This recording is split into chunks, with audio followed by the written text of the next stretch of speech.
We've been here in Sarasota for several hours now, and we're shocked by how much flooding there is still on some of these roads. Take a look behind me here. This is a major roadway here, and you can see abandoned vehicles. Water is still across the road, and you can find this all over the place down here. And folks that we spoke to say they haven't seen this kind of flooding in years. In this Sarasota neighborhood, the water is still high, roads are still blocked. In some cases, you need a boat to get around. This is my aunt. I just came to check on him. Alex Boatwright has lived in the area most of his life. More than I've ever seen. I haven't seen water like this since I was 6, 8 years old.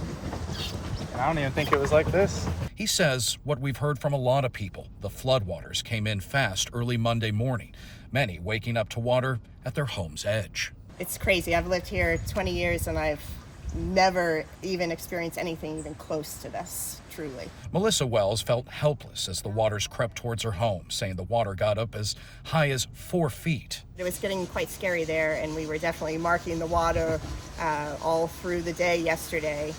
And it was going up, not down. She flips through pictures showing other areas hit and people using boats to get around. That's our main road right outside this neighborhood, and it is that much water. Unbelievable. She feels lucky the water never got into her home, but her 2 cars are flooded out. The water was up past the tires, so, the back seat was my son's car, and his stuff was all floating around in the back, so, it was heartbreaking because he leaves for college in a week and a half, and he was planning to take that one.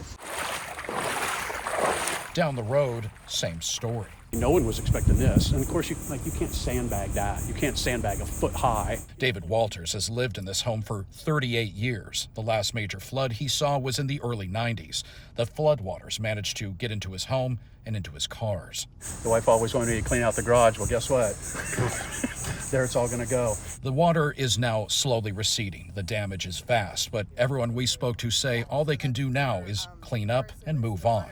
But this is definitely a storm they won't soon forget. Every hurricane we've had in the last 20 years, the road has flooded, but nothing even close to the house. So obviously, a lot of people are just hoping that the waters are going to be receding, especially today and into tomorrow. And just to kind of give you an idea of how much flooding there was here, the Sarasota Police Department said they conducted over 500 water rescues yesterday. In Sarasota, Jeff Van Sant, Spectrum News.